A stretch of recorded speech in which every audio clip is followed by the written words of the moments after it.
So bones can be classified in a couple of different ways. One way that they can be classified is in their location. How many bones do we have? We have about 206. Because some people have more bones than others in particular places. I have like an extra bone in my tailbone, right? So about 206 bones is the number of bones that we have in our body. So location, it could be that we could talk about the axial skeleton.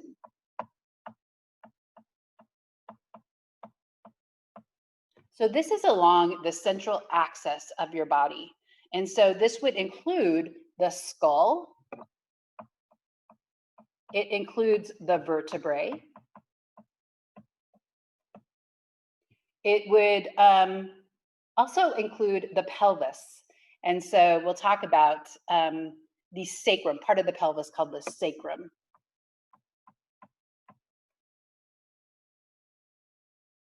We also have what is called the appendicular skeleton.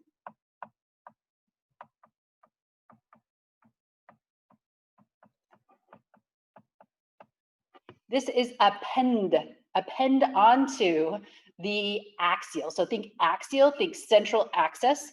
Think append would be like to attach on to that central axis. And so we have what are referred to as the pectoral girdle. And we're going to learn all about the pectoral girdle, but it includes your scapula and your clavicle. And oh, I forgot about the axial skeleton. The axial skeleton also includes the thoracic cage. I knew I was missing something there. So your sternum and your ribs are also part of the axial skeleton. Okay, pectoral girdle, upper girdle, which attaches the upper arm. So then we have the upper limb, right? And then we also have the pelvic girdle,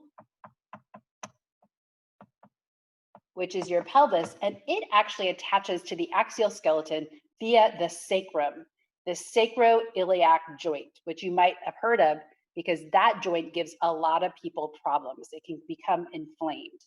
So this would be the lower limb, meaning the leg. The upper limb, meaning the arm. Okay, so that's the appendicular skeleton. So this is one way that we can classify them. We can also classify them based upon shape. So we can talk about flat bones. These actually are different in their embryonic origin compared to, say, for example, long bones. So flat bones would be like your skull bones. They are flat. They would be like your sternum, that is flat. So those are different than, say, for example, long bones. Flat bones and long bones. Long bones have a central axis so that they are longer than they are wide. And so a good example of a long bone would be the humerus.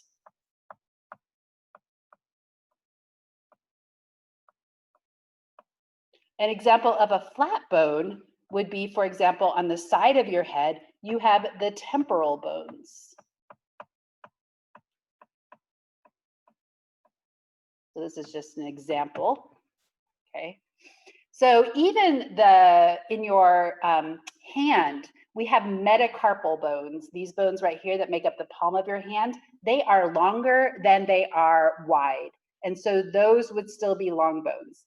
Long bones also in your fingers, right? And so they would be long. But in your wrist, we have these cube-shaped bones that are not longer than they are wide. And so those are actually short bones.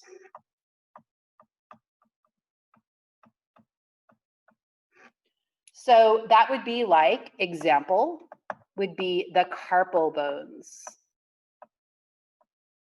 We also have bones in our ankle, which are also short bones, okay? Then we have what are referred to as the irregular bones. So these have weird shapes, strange shapes. And a really good example of an irregular bone would be your vertebrae. Vertebrae have these processes transverse that come out. They almost look like wings, right? And then they have a hole in the middle, a foramen, and then they have a spine. And that all makes for kind of a weird shape. And so that's why they are referred to as irregular bones. So this is two ways that we are able to classify bones according to their location and according to their shape.